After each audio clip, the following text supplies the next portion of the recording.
Taif emarat, Qatar. Today, this is another Middle Eastern niche brand. Taif emarat, a very expensive perfume from, comparatively speaking. I think it's upward of $200, and I gave it a full wear earlier.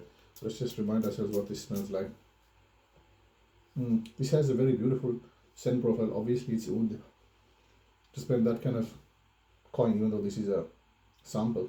Sample's expensive too. So this is a oud based perfume once again, and it has some really lovely notes on it. So it opens up with a with obviously a very dark resinous oud, but also it has a hit of bergamot and ginger as well. And the bergamot, roots, ginger, they uplift and make the oud a little bit more, well, they reduce the intensity of it and make it a little bit uplifting overall, the scent profile. There are notes of cardamom, cinnamon, cloves as well, from what I have found, but they're all very well blended, so you don't really get to smell each of those individually.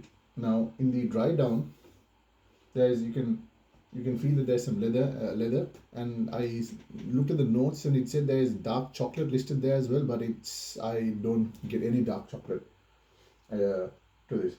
And the other thing is, in terms of performance, compared to the Darab themes that I have reviewed, the performance isn't that great. Now, to be quite honest, when I review something, I look in terms of perfumes, I look at the price value proposition that it gives. Now, I do like my ouds, but I like them to give value for what we're paying. Now, for example, and there's stiff competition here, obviously. So these are some of my go-to ouds, right?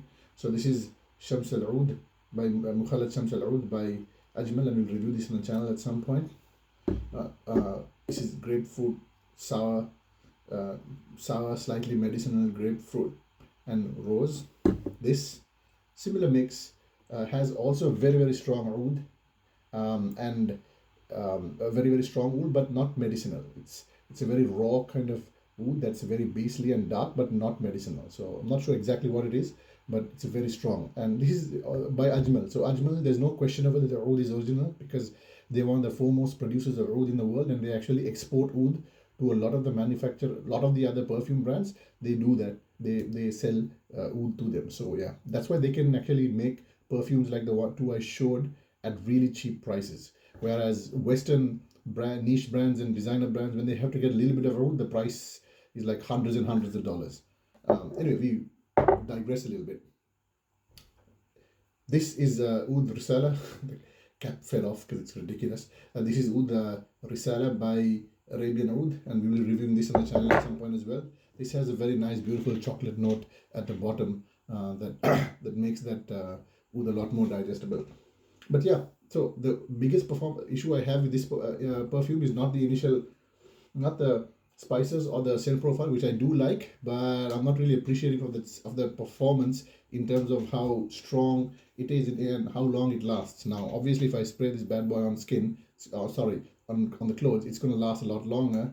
But for me to pay upward of, or for anyone to pay upward of $200, whatever it is, dollars, these I feel like need to perform a lot better. Now, to be honest, even when it dries down, I mentioned that when it dries down to a slightly medicinal oud, the same oud, and I get notes of cardamom, cinnamon, clove. I get those notes in my hand, but they are at that point, after about an hour or so, they are like a skin scent. Whereas these, they just keep projecting and projecting and projecting and projecting.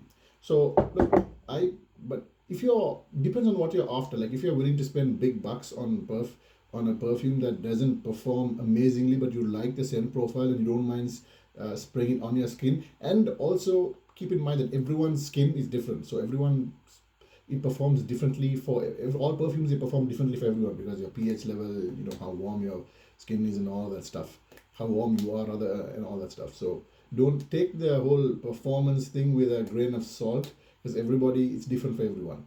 But as far as how strong the oud is, and for the value proposition, I don't think this does anything massively different to justify the kind of prices they're asking.